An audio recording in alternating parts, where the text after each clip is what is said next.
Sean todos bienvenidos. Agradecemos su participación en este evento. El Tribunal Superior de Justicia y el Consejo de la Judicatura del Estado de México, a través de su Escuela Judicial, desarrolla su programa de difusión de la cultura jurídica 2021. En el marco señalado, se realizará la conferencia en línea titulada Nulidades en la etapa intermedia. Para disertar este tema, contamos con la participación del doctor en Derecho, Faustino Guerrero Posadas, rector de la Facultad Libre de Derecho de Guanajuato, capacitador en el sistema penal y abogado postulante, a quien damos una cordial bienvenida y agradecemos su presencia. A continuación, daremos lectura a una breve síntesis curricular de nuestro invitado. El doctor Faustino Guerrero Posadas es licenciado en Filosofía por el Instituto Superior de Estudios Eclesiásticos, licenciado en Derecho por la Universidad Tecnológica de México. Cuenta con la maestría administrativa fiscal por la Barra Nacional de Abogados. Es doctor en Derecho con mención honorífica y tiene estudios de postdoctorado por el Instituto Nacional de Desarrollo Jurídico. Es doctor honoris causa por la Universidad Autónoma de Guerrero, la Universidad Americana de Acapulco y la Federación Iberoamericana de Abogados AC.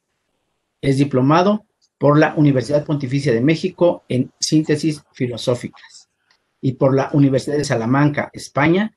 Tiene la especialidad en materia penal, el procedimiento penal acusatorio en el año 2013 y en valoración e interpretación de la prueba, razonamiento probatorio en 2019. Cuenta asimismo con la certificación latinoamericana y americana sobre el derecho penal acusatorio. A partir de 2014 es miembro del Latin American Bar Association. Ha sido docente certificado por la CETEC y forma parte de los investigadores CONACYT, integrado al campo de investigadores de la Universidad de Jalapa, y es rector de la Facultad Libre de Derecho de Guanajuato. Asimismo, abogado postulante del año 2011 a la fecha en el derecho penal acusatorio. Asesor de la Fiscalía General del Estado de Campeche de diciembre de 2014 a abril 2015. Catedrático del Instituto Nacional de Ciencias Penales, del Instituto Nacional de Desarrollo Jurídico, la Universidad Autónoma del Estado de México, el Instituto Nacional de Estudios Fiscales, la Facultad Libre de Derecho de Guanajuato, la Universidad Autónoma Benito Juárez de Oaxaca, y además conferenciante en toda la República Mexicana y en las casas de la cultura jurídica de la Suprema Corte de Justicia de la Nación. Se desempeña también como asesor de despachos diversos en todo el país. Del año 2011 a la fecha, imparte los cursos teórico-prácticos sobre etapa de investigación, intermedia y de juicio oral, argumentación y oratoria jurídica a magistrados, jueces, secretarios de acuerdos, secretarios proyectistas, actuarios y personal administrativo del órgano jurisdiccional local y federal, a la Procuraduría o Fiscalía General del Estado, a la Secretaría de Seguridad Pública, a defensores públicos y privados en materia local y federal en 31 estados de la República. En septiembre de 2012 participó en la realización del Código de Procedimientos Penales del Estado de Baja California Sur. En octubre de 2015 colaboró en la selección de jueces de control y oralidad para el Estado de Veracruz.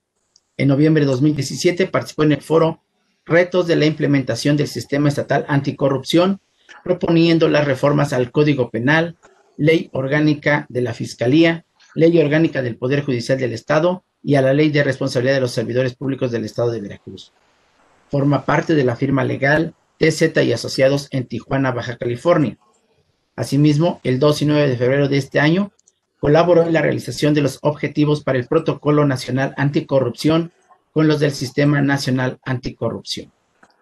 Es autor de los libros La Oratoria Jurídica, una herramienta indispensable para las audiencias en el derecho penal acusatorio, en su segunda edición, La Oratoria Jurídica en el Procedimiento Penal Acusatorio, la cual está en su tercera edición, La Argumentación Jurídica en el Derecho Penal Acusatorio, cuarta edición, La Argumentación en la Etapa Preliminar por el Instituto de Investigaciones Jurídicas de la UNAM, el Manual Práctico de la Etapa de Investigación, cuarta edición, Manual Práctico de la Etapa Intermedia, quinta edición, el Manual Práctico de la Etapa de Juicio Oral, primera edición, y asimismo está por publicarse el libro Técnicas de Litigación en el Proceso Penal. Muy vasta la currícula de nuestro invitado, por lo cual, pues damos por concluida esta breve reseña y damos paso a la exposición por parte de nuestro distinguido conferenciante. Adelante, doctor. Muchas gracias y buenas tardes a todos.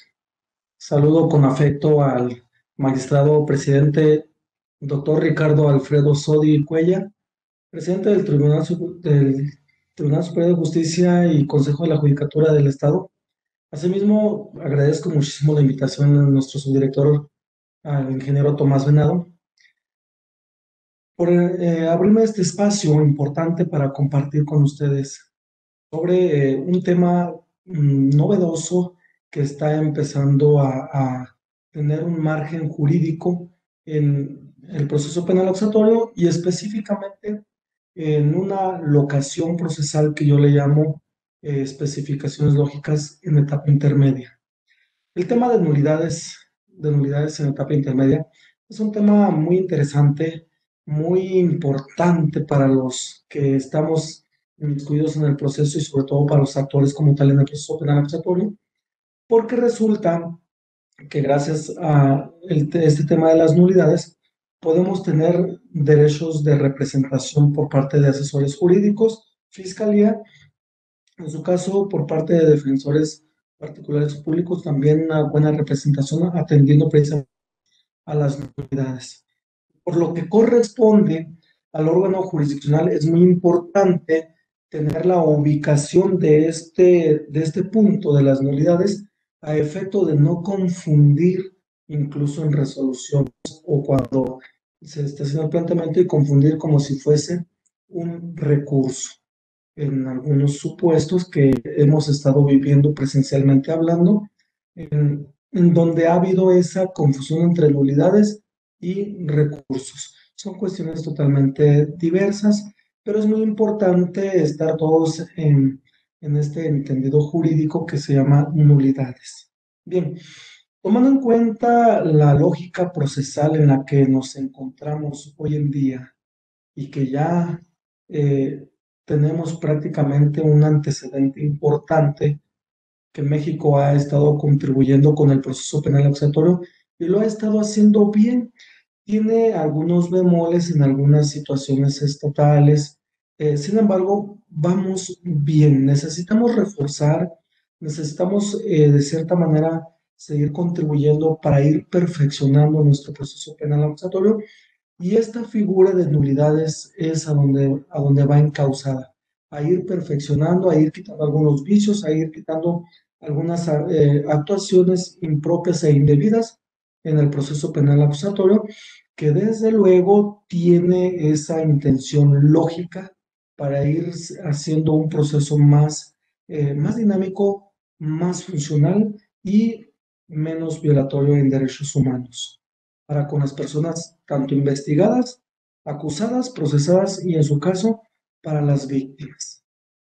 Es por ello que me he dado a la tarea de razonar y que lo he estado enmarcando en mi libro Manual Práctico de la Etapa Intermedia, ya en su quinta edición que está por publicarse también. En este tenor me he dado a la tarea de estar razonando, por eso le llamo especificaciones lógicas en la etapa intermedia. Tema nulidades. Bueno, es una especificación lógica en tanto que nosotros vemos el cauce procesal para poder plantear un incidente de nulidad.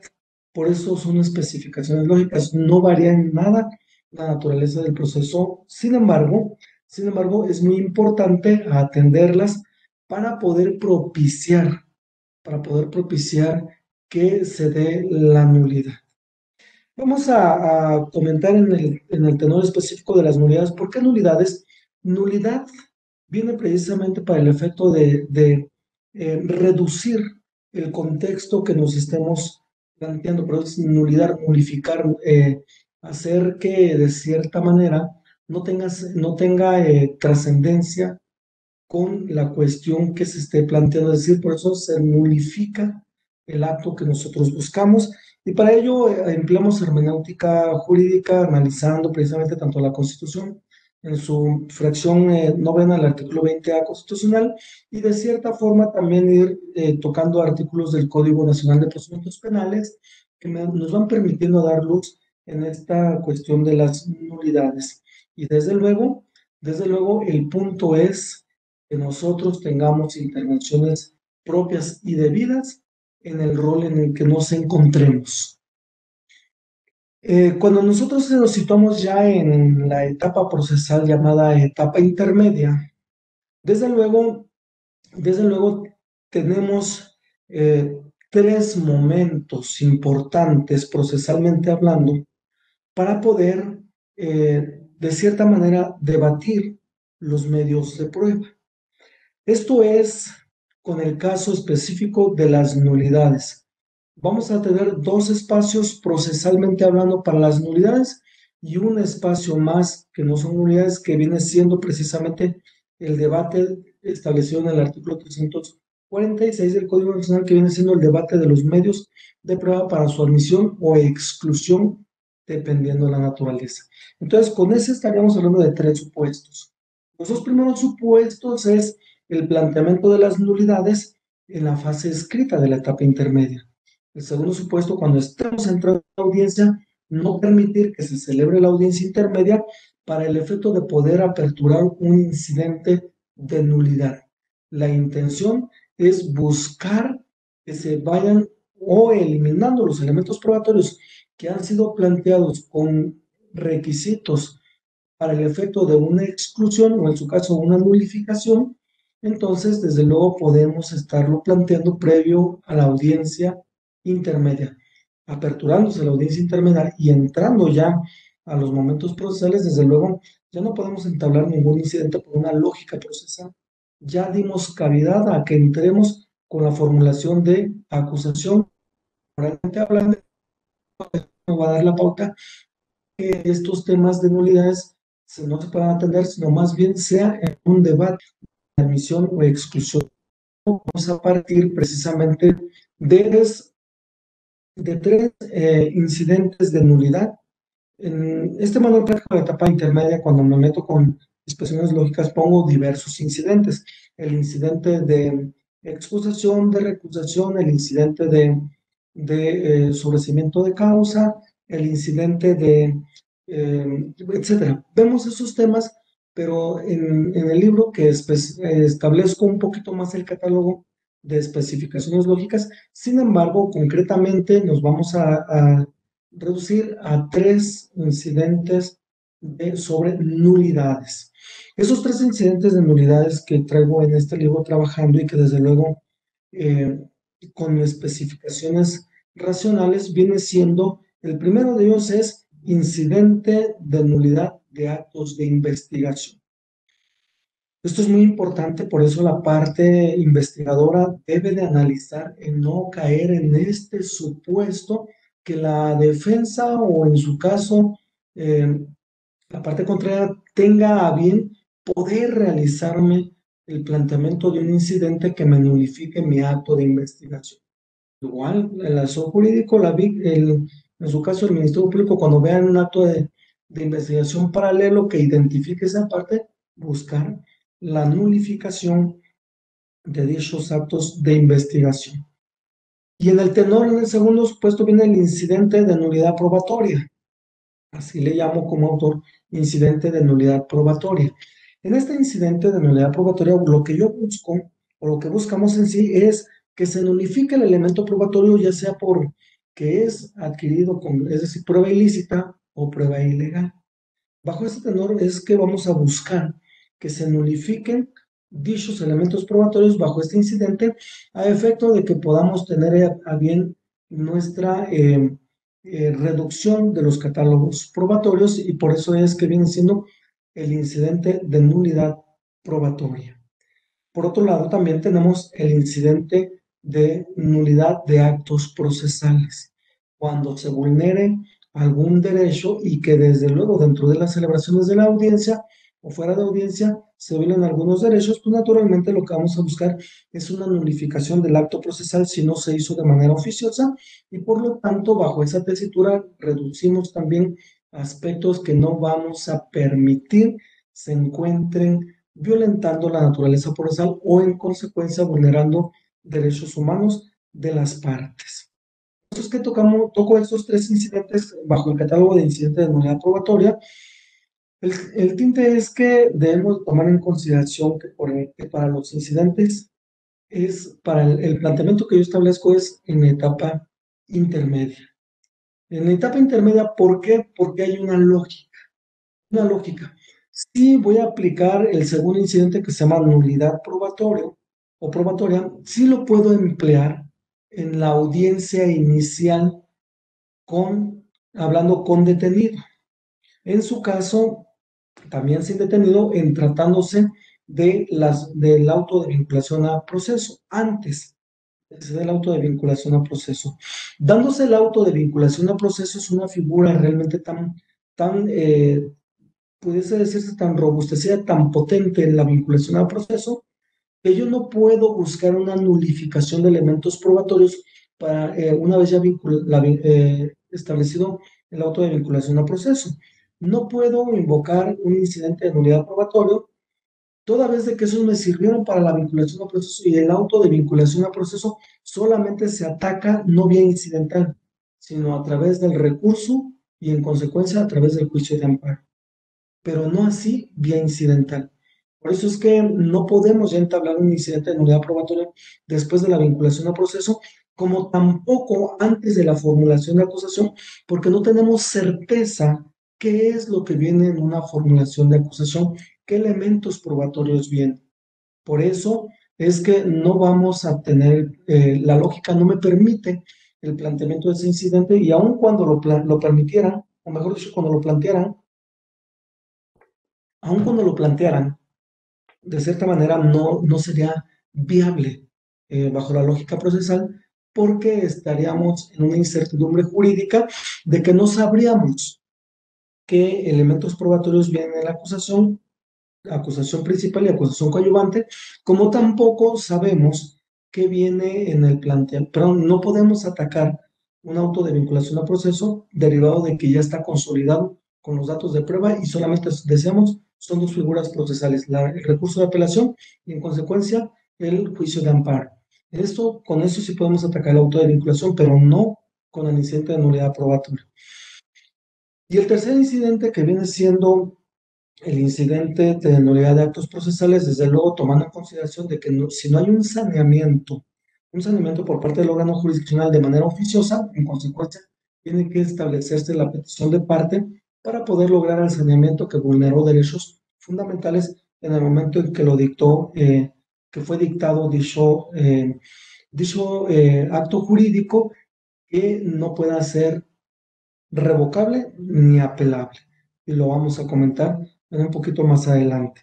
Bien, hecho esta mención de estos tres actos específicos, nos vamos con el primero de ellos, el incidente de nulidad de actos de investigación.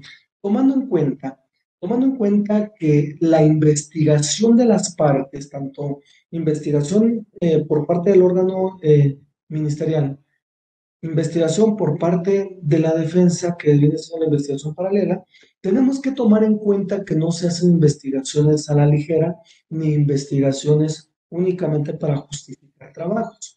Esto es que tenemos que trabajar esa investigación a través de un catálogo metodológico o a través de un parámetro metodológico que le llamamos teoría del caso. Por eso esta metodología, yo como autor que defino la teoría del caso como un aspecto metodológico bajo el cual trabajamos las partes. Bueno, la situación de la metodología implica un razonamiento que no debo de trabajar elementos por trabajar. Por lo tanto, no debemos de equivocarnos en nuestras investigaciones ni permitir actos que justifiquen estas investigaciones. Y luego entonces, si yo trabajo con metodología, si yo trabajo precisamente con aspectos que me van a permitir tener funcionalidad y avance procesal, en consecuencia, no se pudiese permitir el acceso de un incidente de nulidad de actos de investigación. Sin embargo, si no fue el caso y se identifica por la parte contraria que hay unos actos que deben de permitir, que están generando un vicio en la integración de la carpeta de investigación. Consecuencia de ello es que debe de solicitarse el incidente de eh, nulidad de actos de investigación y por consecuencia de ello se puede acabar con una estructura fundamental y lograr un sobreseimiento o permitirse un sobreseimiento dependiendo de la naturaleza lógica en la que nos estamos abocando. Bien, tenemos en este supuesto que cuando se pudiese solicitar, por eso es bien importante que parte investigadora tenga mucho cuidado con esas áreas, cuando pudiese invocarse un incidente de nulidad de actos de investigación. Lo vamos a ver muy específicamente cuando tenemos inicios de carpeta de investigación y resulta que quien firma el acuerdo de inicio no es el titular Ministerio Público encargado de esa carpeta o en su caso de esa área. Si no lo es, sino quien firma es un secretario auxiliar o un secretario diverso a un Ministerio Público, es decir, no cuenta con nombramiento del Ministerio Público. Pudiésemos argumentar, pero el Ministerio Público es uno, es decir, está el principio de unidad. No obstante, no vamos a comenzar con vicios. No estamos trabajando una averiguación previa, no estamos trabajando un sistema tradicional, no estamos trabajando con algunos posibles vicios del sistema anterior. Estamos trabajando proceso penal acusatorio que debemos de estar eliminando los vicios que pueden ser perjudiciales. Por lo tanto, yo no puedo permitir que sea un secretario diverso al Ministerio Público quien me haga la firma del acuerdo de inicio, ni mucho menos quien me ordene los actos de investigación. ¿Por qué? Porque naturalmente, hermenéuticamente hablando, de acuerdo a lo que establece el artículo 129 y 131 del Código Nacional, concatenado con el artículo 105, resulta que el que es sujeto procesal o es el agente del Ministerio Público, y no así el secretario o el escribiente o el del servicio social o etcétera. No, el sujeto procesal se llama Ministerio Público. Como este órgano investigador, Ministerio Público, entonces, por eso lo dice el 105 del Código Nacional. Entonces, este órgano investigador es el facultado para poder asentar su firma. Tampoco podemos permitir otro de los vicios, que viene siendo, es que no está el titular del Ministerio Público, pero ya tengo que, está aquí el abogado particular o el abogado público, en su caso me están pidiendo copia de la carpeta de investigación. Entonces, hago la famosa firma por ausencia. Hay que tener mucho cuidado, que hay convalidaciones siempre y cuando el Ministerio Público, en base al artículo 99, justifique que haga una convalidación, pero si nunca la hubo, entonces se está propiciando a invocar este incidente de nulidad de actos de investigación. Por eso debemos de tener mucho cuidado. Entonces, en este tenor, si resulta que se hace la actuación de investigación, pero se fue una firma por ausencia y luego firma otra persona diversa, o luego, ¿sabes qué? Eh, Algo que es común y no debe ser, no debe serlo. ¿Sabes qué? No alcanzo a llegar, échate mi firma, pon mi firma como si yo estuviera presente, y la firma totalmente variada. Y resulta que esto puede propiciar incluso a dictámenes periciales y nulificar por dictámenes periciales, ver que no es la misma firma, no es la misma rúbrica, no es el sentido. Luego entonces, ¿a qué estamos llegando? Arrastrando un vínculo anterior, pero me puede propiciar un daño y desde luego dejar en estado de indefensión a la víctima porque se resulta que puede generarse la impunidad del hecho que le señala como delito, siempre y cuando no haya sido saneado. En esta tesitura es que hablamos del incidente de nulidad de actos de investigación, pero otro tenor también. Resulta que el Ministerio Público, encargado de esa carpeta de investigación e incluso que fue a plantear ante el órgano jurisdiccional, ante el juez de control, ya la formulación de imputación, las actuaciones de la audiencia inicial, pero resulta que cae en uno de los supuestos y la parte contraria, es decir, la defensa solicita se, se abstenga de seguir conociendo el asunto, que se excuse o en su caso que lo recusen. Y entonces lo recusaron. ¿Sí? El órgano jurisdiccional le dijo, señor Ministerio Público, para no dar vista a su superior jerárquico, en este momento le pido que usted deje de seguir conociendo ese asunto. Entonces usted no tiene ninguna injerencia. Sin embargo, resulta que ya fue recusado de esa carpeta de investigación, de ese asunto como tal, pero en la investigación complementaria él sigue firmando, sigue aceptando, sigue mandando información, trayendo información, integrando a la carpeta de investigación y llegamos a una acusación. Llegamos al momento de la etapa intermedia. Entonces, ahí es a donde vamos a tomar en cuenta precisamente que no podemos hacer cuestiones de actos de investigación y demás si no estamos posibilitados con esta textura que me dio la orden judicial, pero sobre todo también que en este aspecto puede plantearse el incidente de nulidad de actos de investigación. Bien, tomamos también en cuenta en este sentido el incidente de nulidad probatoria. Este incidente de nulidad probatoria, desde luego tiene mucha relevancia en una lógica de las pruebas. Y luego entonces, esta cuestión de la lógica de las pruebas también en un razonamiento probatorio. Sin embargo, no vamos a subir hasta el razonamiento probatorio, nos vamos a quedar con la cuestión de la lógica de las pruebas. En esta lógica de las pruebas vamos a tomar en cuenta precisamente el análisis epistemológico con el cual recabamos los elementos probatorios. Y en este análisis epistemológico es precisamente la pulcritud con la cual se recaba el elemento probatorio. Sabemos que en el proceso existe este camino metodológico, este camino epistemológico que viene recorriendo la prueba. Cuando estamos en el lugar de intervención, como es el protocolo del primer respondiente, le llamamos indicio, hallazgo o evidencia. Eso mismo, o sea, el Ministerio Público como órgano investigador ve que es funcional para el hecho calificado como delito y el esclarecimiento como tal del hecho, lo establece o lo aterriza como dato de prueba al agregarlo a la carpeta de investigación y considerarlo funcional. Dato de prueba. Con este dato de prueba vamos a estar trabajando. Resulta que lo perfeccionamos en la investigación complementaria y le denominamos medio de prueba por haberlo planteado en el escrito de acusación. Pasa el filtro llamado en base al 346 del Código Nacional, pasa el filtro y le denominamos prueba.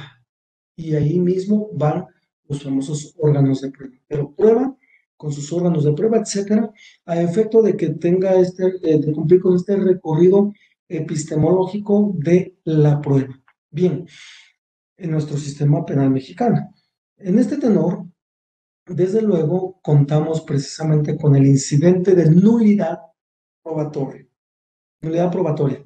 Este incidente de nulidad probatoria, como le he denominado en mi libro, este incidente de nulidad probatoria es precisamente para ir eliminando algunos aspectos que ya quedaron plasmados en la formulación de acusación. Por eso son nulidades en etapa intermedia. Bien pudiésemos hacerlo valer, decíamos hace un momento, en la audiencia inicial, por ejemplo, con detenido, que ahí debemos de tener mucho cuidado. ¿Qué fue lo que propició la vulnerabilidad a los derechos humanos de una persona detenida? El elemento probatorio, policía. Entonces, el dato de prueba policía propició la violación de derechos humanos en la detención. Bueno, se emite por parte del órgano jurisdiccional, se emite la ilegalidad de la detención y por consecuencia de ello, este dato de prueba puede quedar en una incertidumbre jurídica. Porque si ese dato de prueba generó la vulnerabilidad de derechos humanos, pudiese invocarse la nulidad probatoria sobre ese elemento probatorio. Por eso es muy importante. Y de esa forma se puede aminorar el catálogo probatorio para la vinculación al proceso. No obstante, si no se hizo en etapa intermedia y están, perdón, en la audiencia inicial y estamos ya en etapa intermedia, vienen los incidentes de nulidad probatoria. Tomando en consideración esta nulidad probatoria, lo vamos a razonar precisamente con algunos elementos bien importantes que como parte investigadora debo de vigilar en no situarnos, decíamos. Esto es como lo establece precisamente el artículo 252 del Código Nacional, que este artículo 252 desde luego atañe precisamente actos de investigación que no requieren, perdón, que requieren control judicial. Entonces, resulta que con el incidente de nulidad probatoria, en el cual vemos estos actos de investigación, afortunadamente se ha quitado en algunos estados de la República eh, un formato en el cual se establecía lectura de derechos y otorgamiento o consentimiento de otorgar una muestra corporal. En varios estados de la República se empleaba ese formato con el código estatal, el código procesal estatal. Sin embargo, con el Código Nacional se vigila esa parte en base al artículo 252, diferente del 251 que me establece eh, actos de investigación que no requieren control judicial y los que sí requieren 252. Bueno, en este sentido, yo no le puedo recabar ninguna muestra corporal a un imputado, a una persona detenida, a una persona investigada, si no es a través de el órgano jurisdiccional, si no es a través precisamente de ese mandato judicial. De lo contrario, pudiese generarse la vulneración de derechos humanos. Si yo en una comparecencia establezco precisamente que se le está dando la lectura de derechos y que además de informarse de sus derechos, se le hizo mención que se pretende reincorporar una muestra corporal, en consecuencia de ello también está su defensor que está firmando y que está consciente de ello, bueno, pudiese sanearse en base al 99 argumentando esa parte y debería de sanearse. Sin embargo, no hay ese supuesto y le recabamos un elemento, una muestra corporal para un ADN por un hecho que le señala como delito de feminicidio, de homicidio, de violación. Entonces, cuidado, es muy importante. Yo identifiqué que ese elemento probatorio, a pesar de que no hubo orden judicial y aún así persiste en la complementaria y se formuló en el escrito de acusación y lo tengo como medio de prueba, desde luego no me voy a esperar a llegar a la audiencia intermedia. Voy a propiciar el incidente de nulidad probatoria para poder disminuirlo y desde luego entrar precisamente con este debate para su exclusión del medio de prueba por la nulidad y por la violación, es decir, por la violación de derechos humanos se genera la nulidad y desde luego porque no contamos con una orden judicial que permitió o facilitó lo establecido en el 252 del Código Nacional. Bien, y en este sentido, también otro de los elementos probatorios identificados en el Código Nacional que se han estado haciendo en algunas prácticas en algunos estados de la República, pero que desde luego es lo que queremos evitar, viene siendo en base al artículo 277 del Código Nacional respecto del reconocimiento de persona.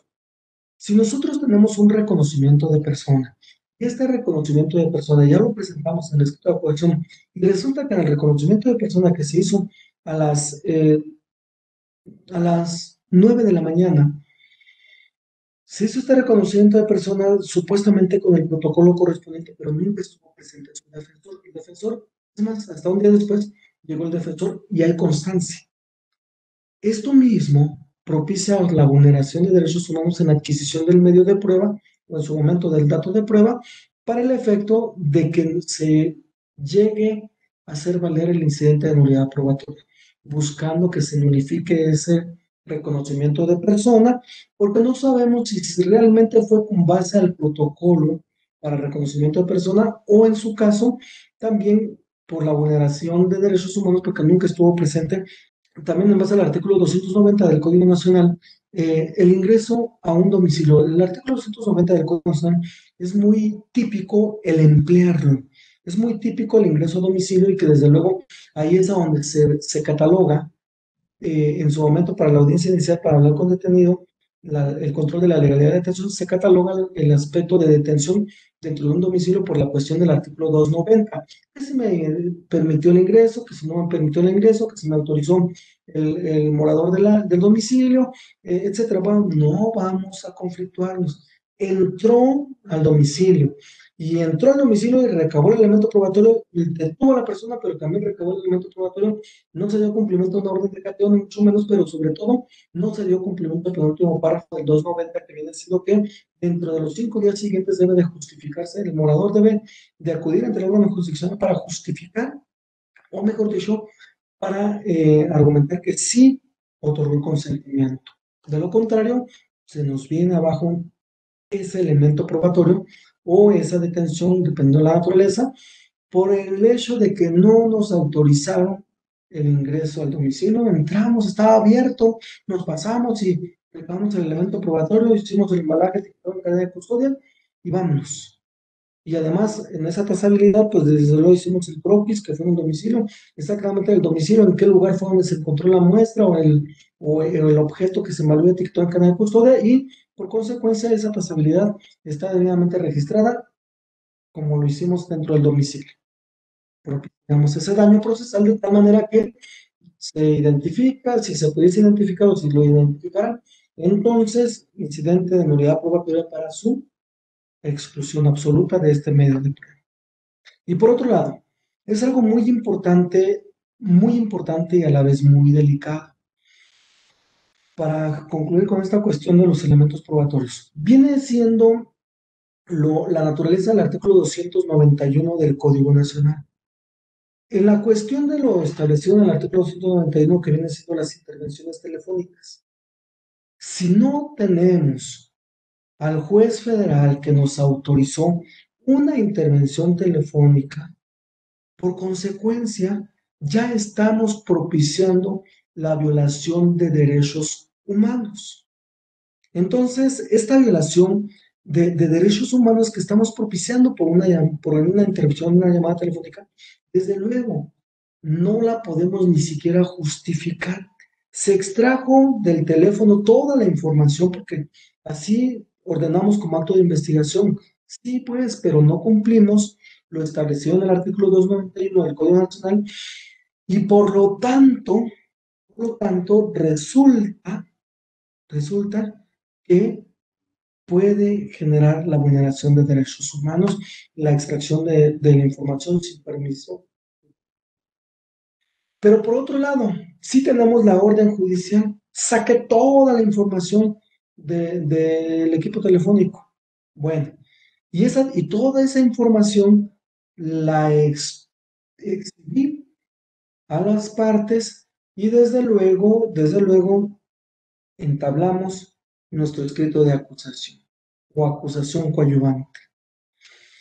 Bueno, si tenemos ello, resulta que el artículo 300 del Código Nacional es claro.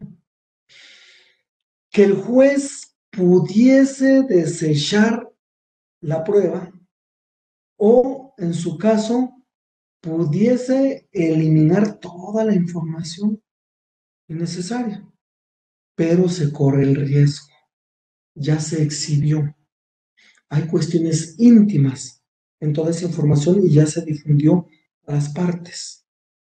Entonces, esta cuestión es muy delicada porque esta cuestión puede nulificar la prueba completa, la información. Porque, oye, es que sí, te otorgaron la orden judicial, pero no fuiste específico para qué la querías. El juez te dijo, te otorgo la orden judicial así de manera general como tú me la dijiste, y extrae la información o interviene el teléfono o interviene el teléfono para extraer la información. Pero tampoco fue específico y consecuencia de ello es que generó una gama de información que viene en el teléfono y resulta que vienen situaciones, fotografías, videos muy, muy personales, muy extremadamente, muy íntimos, nada que ver con la relación del hecho que le decían como delito y por el cual tendríamos que haber justificado nuestra solicitud de peticionar la intervención, solicitud judicial de la intervención telefónica. Entonces, en ese tenor, estamos generando el que se propicie el incidente de nulidad probatoria. Atendiendo a todo ello, es que el primer momento para plantear este incidente viene siendo después de dar cumplimiento al artículo 334 del Código Nacional. Es decir, que el 334 lo relacionamos con el artículo 324 del Código Nacional, que viene siendo precisamente la naturaleza de la formulación de acusación. Ahora bien, si el 334 en relación al 324 presentan el escrito de acusación, iniciamos la fase escrita de la etapa intermedia. En ese tenor, yo puedo plantear el incidente de nulidad probatoria en el momento en que yo lo quiera como parte defensora, si así lo establezco. ¿Por qué? Porque el artículo 264 del Código Nacional es muy claro. Se puede peticionar en cualquier momento. Cualquier momento. Entonces, muchas de las veces acuerdan no al lugar a su petición al artículo, con fundamento en el artículo 326 del Código Nacional, desde una audiencia de diversas, que es audiencia general para el efecto de poder hacer valer el incidente de nulidad probatorio, y atendiendo precisamente la fracción 15 del artículo 117 del Código Nacional, solicito precisamente que me atienda mi incidente de nulidad probatoria. No al lugar, espérese a la audiencia intermedia. Entonces, cuidado porque es un derecho. Es un derecho que tenemos las partes de poder solicitar los incidentes, plantear los incidentes y que se atienda. Es un derecho. Luego entonces no podemos tampoco propiciar esta vulneración del derecho procesal porque tiene una razón de ser. ¿Y cuál es la razón de ser? Atacar por primer momento el elemento probatorio llamado medio de prueba, haya sido por los que hemos comentado, cualquiera de los que hemos comentado. Entonces, es el primer momento. Si me dan la audiencia para el incidente de nulidad probatoria, desde luego voy a llegar con elementos probatorios para esta nulidad. Pero el segundo momento viene siendo ya cuando estamos en audiencia intermedia en base al artículo 344, 43 del Código Nacional, donde ya estamos iniciando la audiencia, después de que se individualicen las partes y antes de continuar, si no hice valer un 337, último párrafo, si no lo hice valer, entonces, o un 341 inmediatamente en su segundo párrafo, no lo hice valer, entonces es porque voy a propiciar tal vez un incidente de nulidad probatoria.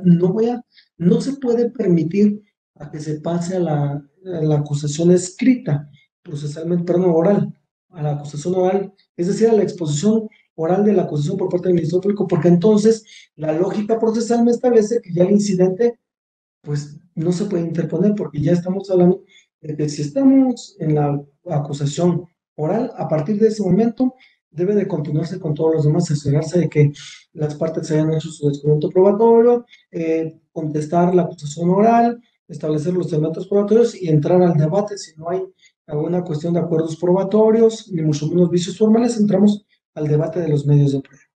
Entonces, habría que ponderar ese razonamiento de la lógica procesal, no permitir el planteamiento de un incidente después de que se haya formulado la acusación oral. Si antes, estamos en la audiencia, antes de que nos individualicemos las partes, en ese momento hago mi planteamiento de mi incidente y atañe a la lógica general, procesalmente hablando, que se nos dan los 3 días, sobre todo si mencionamos elementos probatorios que vamos a plantear, entonces se suspende la audiencia por 3 días para el efecto de que dentro de esos 3 días se reanude para establecer los elementos probatorios, y consecuencia de ello es ver si se nulifica o no el medio de prueba que se pretendió o que se pretende como tal. Siendo así, entonces se desecha ese medio de prueba y continuamos la audiencia intermedia. Entonces, sin embargo, es el segundo momento. Ya el tercer momento no es a través de un incidente, sino es a través de ese debate establecido en el 346 del Código Nacional por cualquiera de los requisitos del 346 del Código Nacional. Ahora bien, si tenemos estos elementos, este incidente de nulidad probatoria, desde luego la naturaleza del proceso y los órganos jurisdiccionales con fundamento en el artículo 264 y en base a lo que se establece en el 117 fracción 15, desde luego que pudiese y debiese aperturar para un debate respecto del incidente de la nulidad probatoria y no únicamente a una autoridad judicial que establezca, no al lugar tu incidente de nulidad probatoria, por consecuencia continuamos con la audiencia de intermedia. Oiga, pero es que está en la fase escrita, expresa que lleguemos a la audiencia intermedia y usted lo debate ya. Sí, pero es un derecho que yo tengo en la fase escrita. Se niega el derecho y, por consecuencia, atáñase a lo que establece el 346 y en su momento lo debate el medio de prueba. Son derechos fundados y desde luego derechos motivados para vigilar un debido proceso en beneficio de quien representemos. Esa es la parte importante. Bueno, eso es respecto del incidente de nulidad probatoria. Viene también la cuestión del incidente y por último el incidente de nulidad de actos procesales.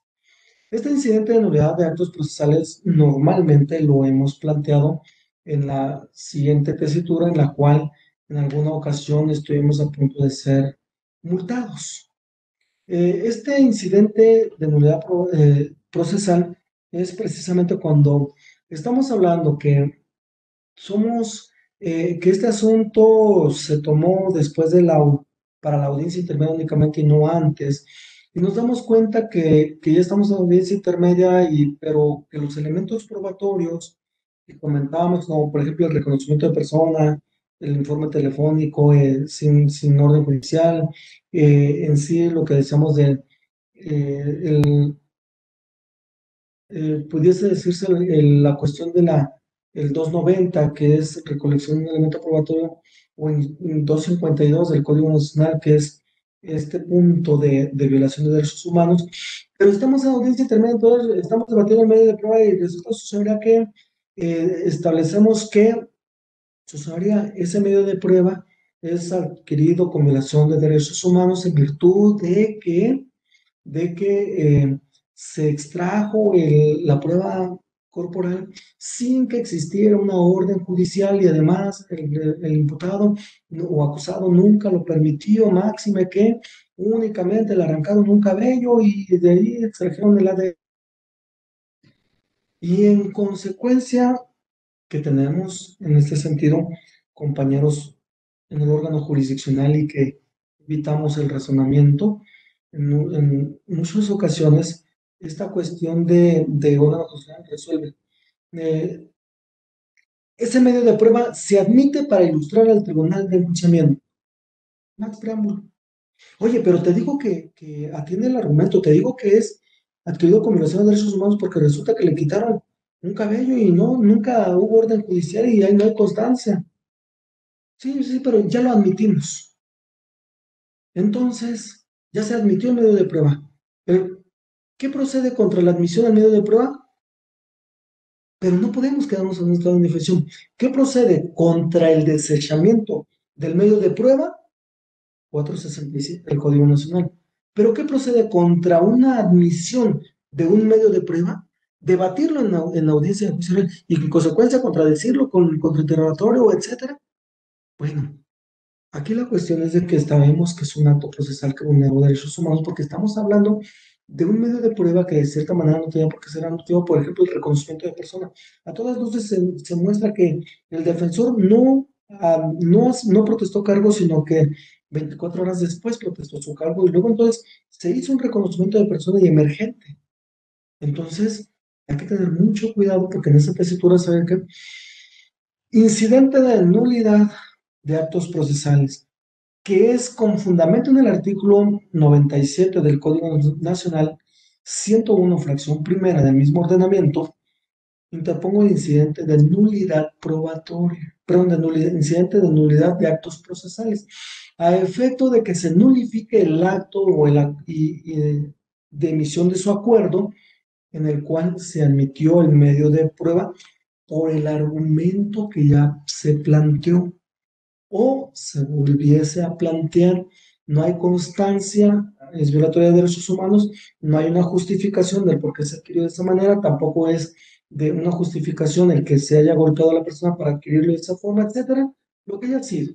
El argumento planteado es precisamente para buscar que se nulifique el acto procesal. Consecuencia de ello, órgano jurisdiccional, ha habido casos, órganos jurisdiccionales confunden. Inmediatamente dicen, bueno, el planteamiento que establece una de las partes no ha lugar toda vez de que yo no voy a estar resolviendo recursos de apelación o de revocación en este momento procesal. Yo no soy quien resuelve esos recursos. O en su caso, eh, señor defensor, le apercibo para el efecto de que no esté dilatando la presente audiencia, no violentando la fracción 15 del 117. Estamos entonces, por lo tanto, condúzcase con orden y decoro. No puede usted estar dilatando la audiencia. Truncan derechos. No. A ver, vamos a razonar qué me plantearon las partes. Voy a poner suma atención a lo que me han planteado y no decir, exhibiéndome, no decir, ¿sabes qué? Se te niega tu recurso de revocación planteado en este momento, toda vez de que estamos hablando de un incidente de nulidad de actos procesales. 97 y 101 fracción primera del Código Nacional. Estamos hablando del incidente de nulidad de actos procesales.